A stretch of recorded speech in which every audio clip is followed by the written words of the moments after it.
Ada berita apa aja sih di Taiwan? Atau libur bingung mau kemana? Gimana sih studi dan kerja di Taiwan? Yuk dengarkan langsung RTI FM Online setiap Senin sampai Jumat pukul 5 sore.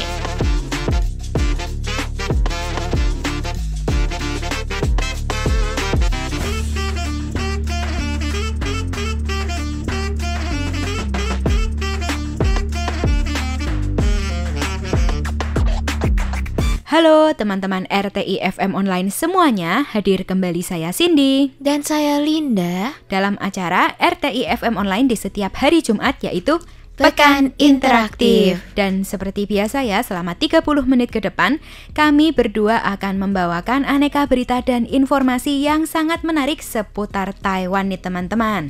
Nah, di berita pertama kita punya berita menarik apa nih Kak Linda? Oke nih teman-teman, untuk mengawali acara hari ini ya, kita akan memberikan berita yang sangat menyenangkan. Ternyata AI tuh kini bisa membuat gambaran baru dari foto, dan kamu nanti hasilnya akan tampak seperti mainan yang sangat lucu loh.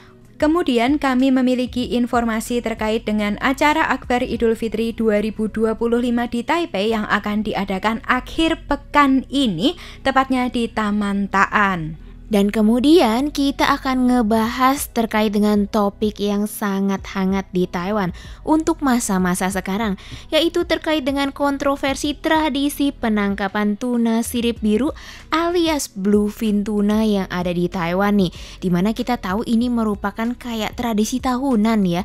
Tapi seperti apa sih fakta-fakta yang ada di baliknya? Yuk dengerin terus ya acara kita setelah yang berikut ini dong.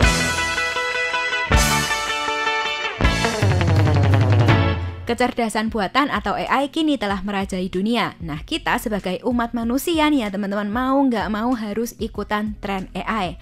Kenapa? Karena sekarang banyak sekali pekerjaan ya yang biasanya dilakukan manual kini sudah tergantikan oleh AI. Terus AI ini juga bisa digunakan untuk macam-macam ya Kak Linda ya. Bikin video, edit foto, bahkan bisa bikin gambar nih teman-teman.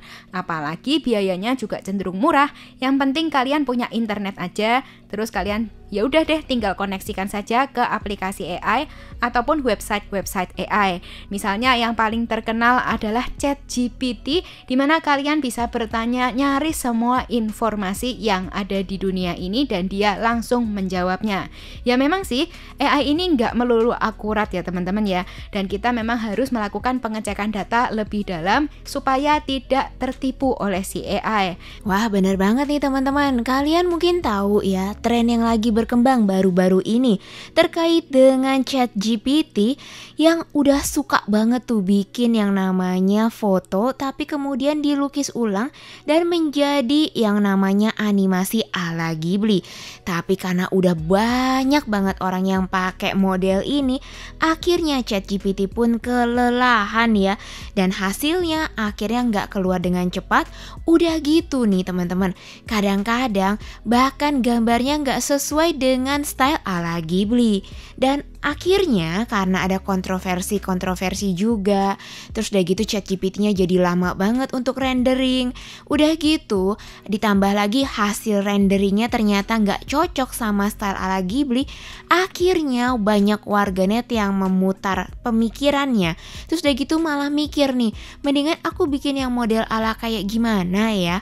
Ternyata yang paling baru adalah terkait dengan AI yang menghasilkan gambar ala figurin imut. Dan sekarang ini model gambar ala figurin imut itu lagi terkenal di mana-mana. Gak cuma di Taiwan aja, tapi juga di Indonesia nih teman-teman ya. Dan ternyata AI yang kali ini itu katanya ya, model untuk pemesanannya itu harus jelas banget nih pas diketiknya ya. Kamu minta ke ChatGPT-nya tuh harus jelas secara total. Udah gitu, yang paling menarik ternyata dia sangat detail loh. Contohnya aja nih ya teman-teman ya, ada seorang warganet yang bernama GG_1 baru-baru ini mengunggah video tutorial cara memakai AI untuk menghasilkan boneka figurin atau boneka Lego ya, dengan beberapa langkah sederhana sehingga kamu pun bisa membuat membuat set boneka yang mirip dengan yang dijual di pasaran dan tentunya mirip kamu, dan caranya pun sangat gampang loh. Jadi gimana nih caranya Kak Linda?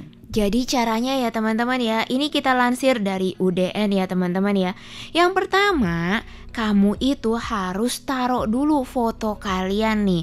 Entah foto apapun, bebas, yang penting orangnya jelas. Udah gitu kamu bisa langsung tulisin, tolong gunakan gambar tersebut, baik 1 ataupun 2 gambar, untuk menghasilkan boneka figurin gel ya teman-teman ya. Kalau yang di Taiwan ini figurin gel ya. Dan ini ukurannya kalau bisa sih 9:16 dengan kemasan pajangan ala retail. Jadi harus jelas juga nih, kamu maunya yang model kemasan pajangan ala retail. Biar kayak apa? Biar kayak yang ada di toko-toko merchandise atau aksesoris. Kemudian kamu bisa ngomong sama ChatGPT juga supaya pakaiannya itu merujuk pada gambar yang ada. Dengan toko utama boneka figurin atau boneka anime tersebut adalah kamu atau siapa nih, baik laki-laki ataupun perempuan, itu harus jelas juga. Terus pakaiannya seperti apa, itu juga harus jelas. Stylenya itu jelas, terus warnanya juga harus jelas. Dan jangan lupa, apakah pakaiannya itu seperti gamis atau memperlihatkan lekuk tubuh atau kebesaran. Dan jangan lupa juga kamu mungkin bisa tambahin, ada alas kakinya atau enggak sih? Apakah serupa sama foto yang ada? Dan jangan lupa juga dengan warnanya. Nah, kamu juga bisa nambahin ada kemasan yang ditandai dengan tulisan tertentu. Dan mungkin bisa kamu tambahin dengan karakter hashtag OOTD alias gimana sih pakaiannya di hari itu. Udah gitu kamu juga bisa tulisin lagi kemasan kertas kartonnya berwarna seperti apa. Apakah putih kekuningan atau krem? Apakah warnanya merah? Apakah warnanya hijau ataupun biru? Dan jangan lupa, kemasan itu juga sebaiknya disertakan bagian khusus dengan label tertentu. Misalnya label aksesoris. Wah, keren banget ya teman-teman ya. Jadi kalian bisa membuat gambar tanda kutip Barbie versi diri kalian sendiri. Nah, kalian pernah kan nih lihat boneka Barbie yang di sampingnya itu ada sepatunya, kemudian juga ada bajunya ya, ada rumah-rumahannya. Nah, kalian juga bisa tuh membuat gambar seperti itu dengan versi 3 dimensi yang sangat lucu. Tapi gambarnya aja ya teman-teman ya, dimana kalian bisa membuatnya menjadi profile picture kalian. Nah, kalau orang-orang biasanya udah pakai style Ghibli, itu kan udah mainstream ya teman-teman ya. Dan misalnya kalian juga bosen, kalian juga bisa ikutin tren ini, toh juga biayanya gratis. Kemudian ya, desain keseluruhannya juga kalian bisa bikin konsisten dengan style kalian dan menampilkan citra pariwisata. Misalnya kalian lagi berkunjung ke gunung, nah kalian bisa ditambahkan tuh misalnya figurin ala Cindy yang sedang mendaki ke gunung. Nah, nanti di samping-sampingnya itu akan ada topi gunung ataupun tas ransel dengan sepatu gunung yang sangat lucu. Dan terkait dengan penggunaan perintah bagi ChatGPT, kamu pun bisa membuat beberapa penyesuaian ya.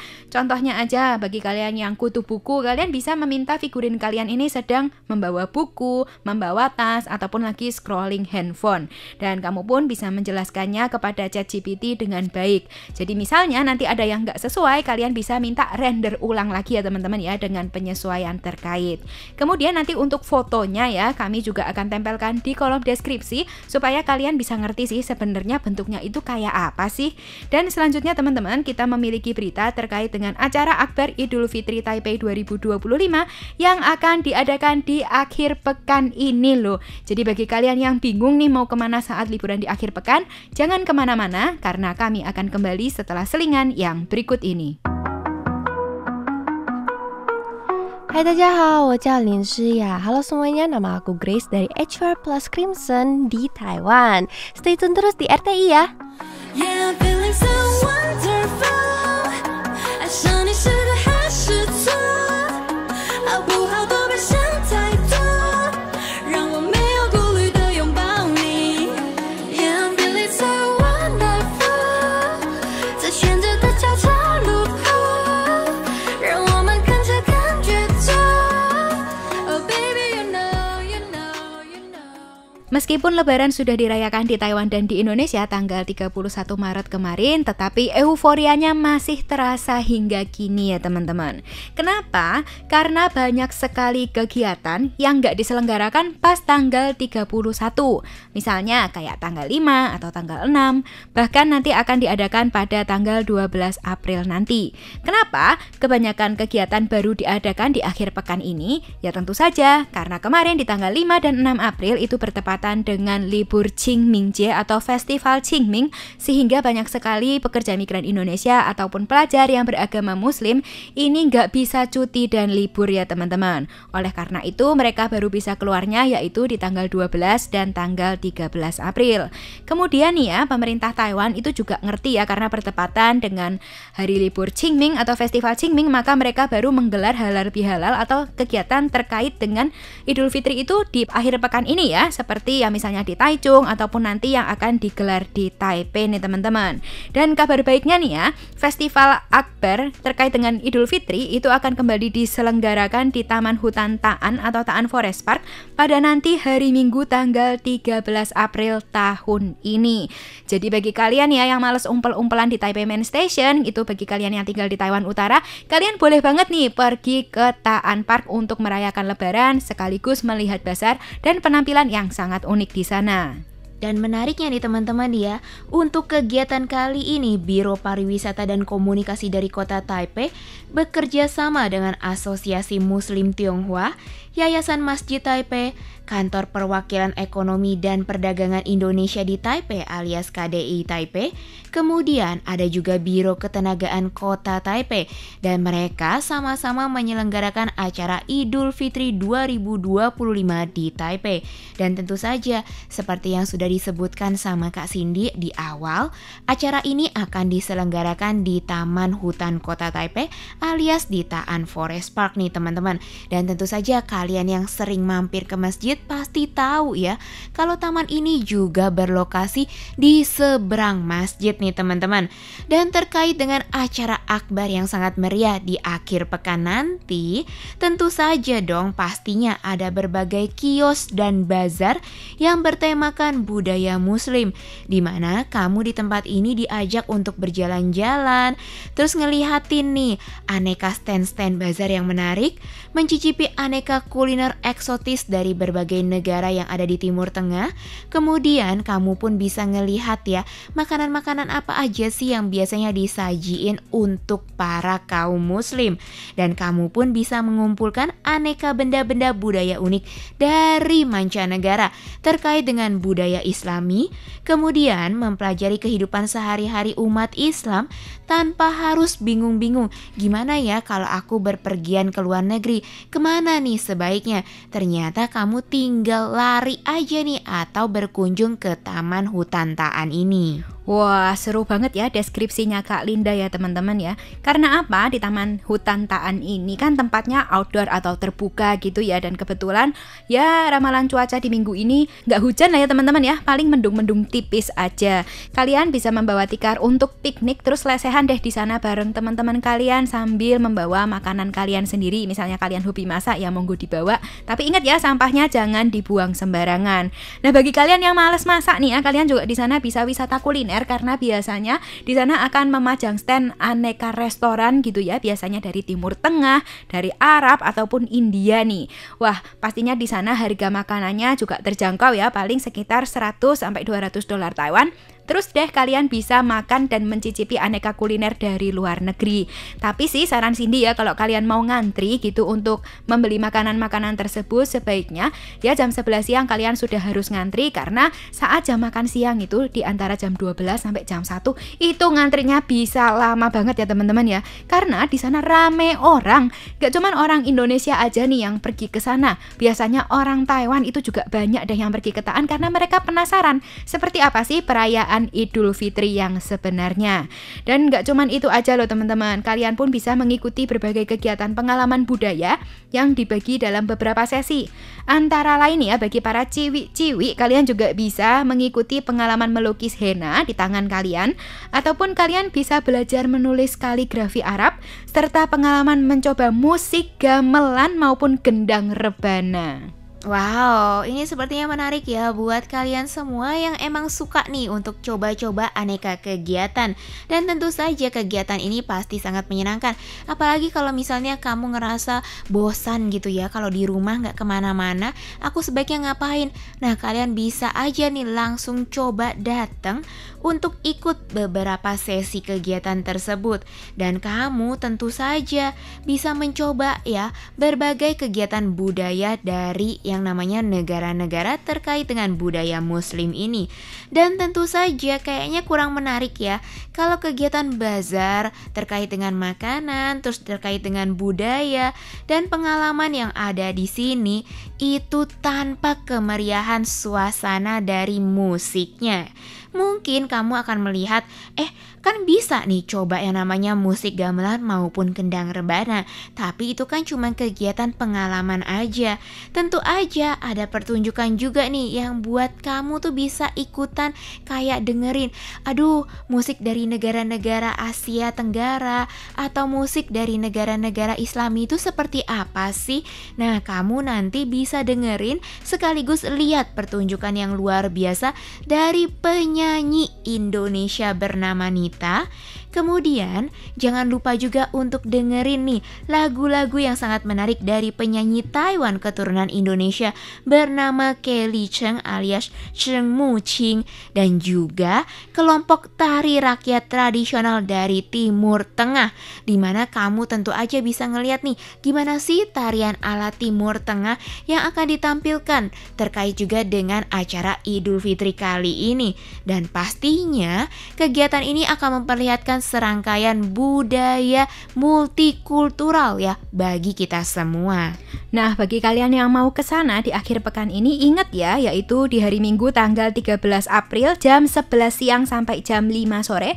Lokasinya adalah di Taan Forest Park. Nah, untuk transportasinya kalian bisa naik MRT jalur merah, kemudian turunlah di stasiun MRT Taan Park ya, bukan di stasiun MRT Taan. Dan semoga saja informasi ini bisa berguna bagi kalian yang mungkin lagi cari destinasi liburan atau ingin merayakan Lebaran di Taiwan bersama orang-orang terdekat kalian. Dan selanjutnya di segmen Fakta Unik kami akan membagikan informasi menarik terkait dengan kontroversi tradisi penangkapan tuna sirip biru yang terkenal sangat mahal di Taiwan. Seperti apa informasinya? Kita akan dengarkan setelah selingan yang berikut ini.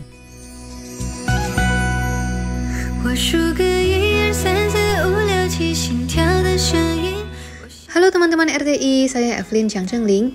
Yuk dengarkan terus acara RTI Radio Taiwan Internasional. 所以有甜蜜写在日记，藏在我的心里。我数个1、2、3、4、5、6、7，跟你在一起，让我确定原来你就是我的 destiny。我想把你的手放在我手心，告诉你一个秘密，我好像喜欢了你。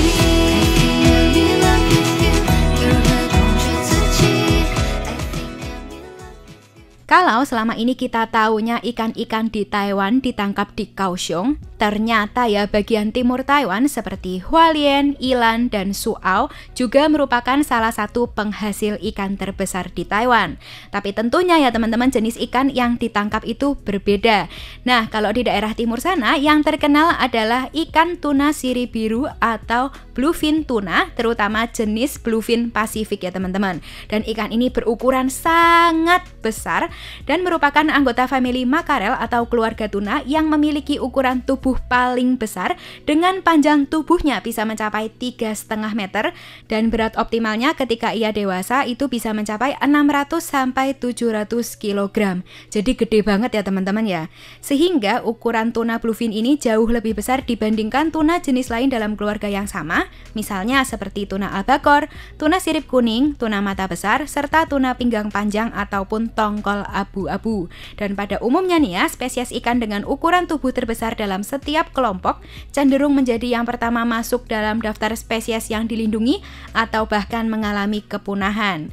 Jadi intinya nih ya, meskipun tuna sirip biru Pasifik ini sangatlah lezat, terus juga dagingnya sangat berat ya, ukurannya sangat besar, tapi sayangnya dia menghadapi kepunahan.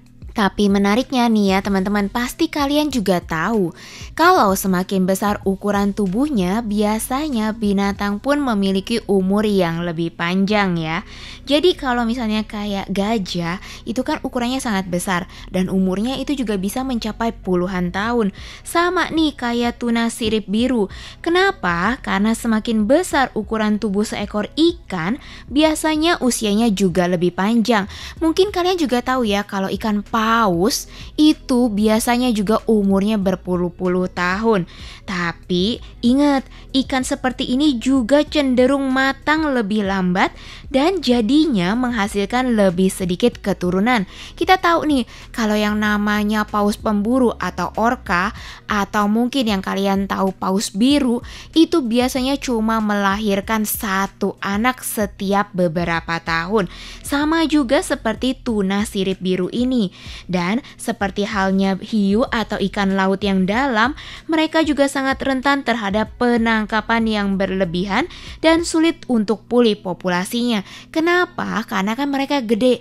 Jadi ketika ditangkap terus orang ngerasa, wow, ikan ini besar nih, gampang banget terlihat. Jadi kalau begitu kelihatan, mereka mungkin langsung diburu oleh manusia. Dan karena itulah, jenis ikan ini sering menjadi prioritas dalam upaya konservasi, bahkan ketika mereka sudah menjelang punah. Dan tuna sirip biru juga bisa hidup lebih dari 35 tahun dan biasanya baru matang atau baru mulai dewasa dan bisa berkembang biak pada usia 4 hingga 8 tahun. Tapi karena saat ini lebih dari 70-80% tuna sirip biru Pasifik yang ditangkap merupakan ikan muda yang belum matang, di mana ukurannya juga sebenarnya masih sedang-sedang aja gitu ya. Jadi mereka tuh belum sempat bertelur. Tapi karena udah ditangkap, akhirnya terjadilah yang namanya kepunahan fungsional. Dan hal ini tentu saja menghilangkan kesempatan mereka berkembang biak, sekaligus membuang-buang sumber daya secara sia-sia karena mereka belum bisa memberikan nilai ekonomi yang optimal loh. Dan ini bisa dilihat dari tangkapan ikan tuna sirip biru di Taiwan ya teman-teman ya. Dari yang tadinya bisa 400 kilo gitu ya, sekarang hanya bisa mencapai 200 kg saja. Seperti yang ditangkap baru-baru ini itu ukurannya hanya 216 kg saja. Jadi memang sih masih tergolong ikan tuna yang sangat muda. Dan selain itu nih teman-teman, ukuran ikan dan harganya pun juga berhubungan erat. Jadi semakin besar ikan maka semakin mahal pula harganya. Kalau bisa dibilang secara spesifik ya, ikan yang memiliki panjang tubuh 10 kali lipat akan memiliki harga yang jauh lebih mahal, bahkan bisa menyentuh 100 kali atau bahkan 1000 kali lebih mahal dari ikan yang lebih kecil. Jadi ukuran yang sangat besar membuat harga ikan juga sangat tinggi ya teman-teman.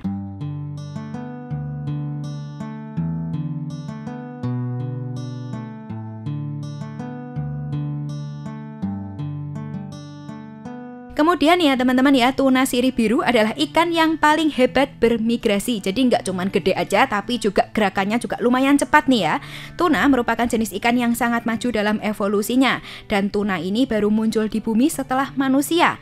Apalagi otot mereka mengandung banyak mioglobin. Ini adalah ototnya ini bisa menyerap banyak oksigen ya. Dan sistem sirkulasi mereka memiliki mekanisme konveksi yang memungkinkan darah mereka tetap hangat meskipun berenang di perairan dingin. Dan ini mirip dengan binatang penguin ya. Jadi nggak apa-apa deh, pokoknya mereka di laut dalam yang dingin, mereka darahnya tetap bisa menyesuaikan dengan suhunya. Karena itu, mereka bisa hidup di wilayah tropis hingga perairan yang lebih dingin di zona beriklim sedang, bahkan bisa berenang jarak jauh ya, karena tadi otot mereka bisa menyerap banyak oksigen dan mereka memiliki mekanisme konveksi nih teman-teman. Dan kemudian ya, kami akan membagikan 3 jenis atau subspesies tuna sirip biru yang sering dikonsumsi manusia dan di Taiwan. Yang pertama adalah tuna sirip biru Pasifik. Nah, ini yang sering ditangkap di Taiwan ya. Kemudian juga ada tuna sirip biru selatan serta tuna sirip biru Atlantik. Nah, menariknya nih teman-teman, mereka juga dapat bermigrasi untuk mengelilingi seluruh Samudra Pasifik bagian utara, bagian selatan, serta Samudra Atlantik dan Hindia untuk menyelesaikan siklus hidupnya, mulai dari bertelur, menetas, tumbuh, makan, dan bereproduksi teman-teman. Kemudian, kalau misalnya kalian perhatikan lagi, sebenarnya migrasinya itu melintasi wilayah negara-negara yang berbeda dan merupakan perairan internasional. internasional alias lautan lepas ya. Oleh karena itu, upaya perlindungannya cukup sulit dan memerlukan kerjasama internasional. Dan oleh karena itu sebenarnya dibutuhkan pembentukan zona perlindungan laut, pengaturan penangkapan, bahkan revisi hukum laut oleh PBB agar perlindungannya lebih efektif.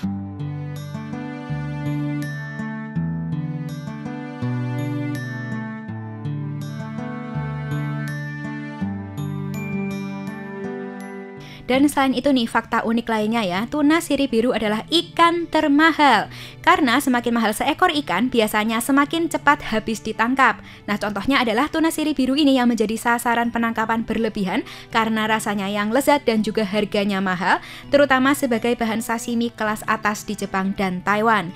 Contohnya di pasar ikan Tsukiji Jepang, seekor tuna pernah dilelang seharga 1,76 juta Amerika dolar atau sekitar 50 juta dolar Taiwan dan lebih dari 25 miliar rupiah untuk satu ekor aja nih teman-teman.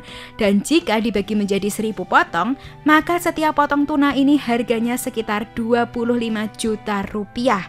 Sehingga Taiwan pun gak mau dong ketinggalan untuk memanfaatkan peluang ini. Sejak tahun 2000, Tongkang rutin mengadakan musim tuna sirip biru untuk menarik wisatawan. Tapi, jumlah tuna yang tertangkap terus menurun drastis dari puluhan ribu ekor di awal bahkan hingga menyentuh hanya 439 ekor pada tahun 2012. Dan sedihnya nih teman-teman, ternyata semakin langka seekor ikan tuna, maka semakin mahal juga harganya. Tentu saja karena harganya yang tinggi, maka para nelayan pun berlomba-lomba untuk menangkap ikan tuna tersebut.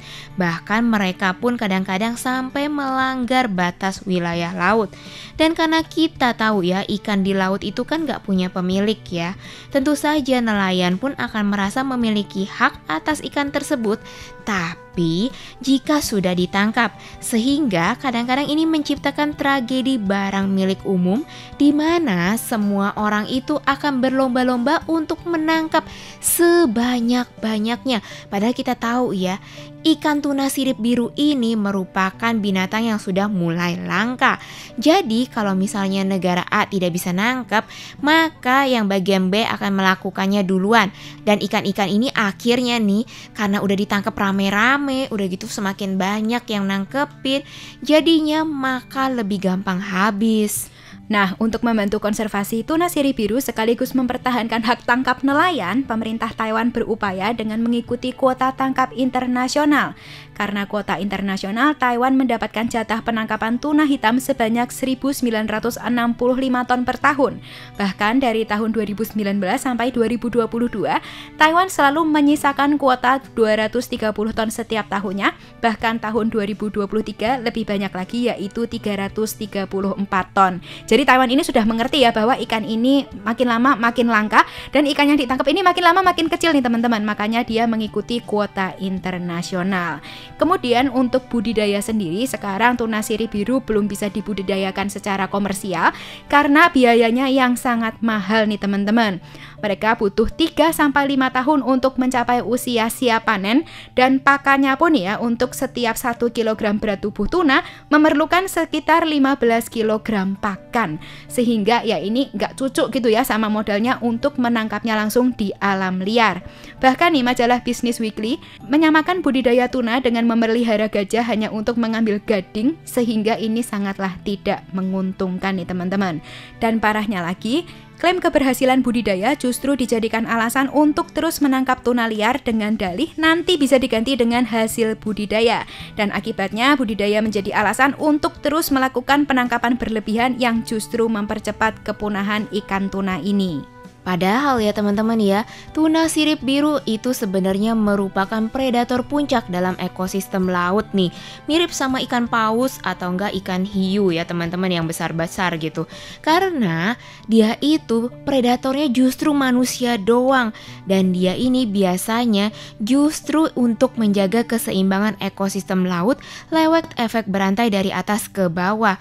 Jadi kalau misalnya dia punah nih teman-teman, hati-hatilah karena nanti yang tersisa sisa itu cuma produsen dasar seperti plankton, cacing, dan ubur-ubur doang. Wah, jadi nggak nyangka ya teman-teman, ternyata ikan mahal dan langka dan lezat seperti ikan bluefin tuna ini juga sangat berguna ya bagi ekosistem kita. Dan semoga nih ya kedepannya Indonesia juga bisa mengikuti langkah Taiwan ya untuk menerapkan langkah-langkah terkait demi melindungi ikan-ikan yang semakin langka. Dan tapi karena waktunya juga nih ya yang sudah mepet, maka dari itu saya Cindy dan saya Linda pamit undur diri terlebih dahulu. Terima kasih karena sudah mendengarkan acara kita di hari ini. Sampai jumpa di pekan mendatang. Dadah.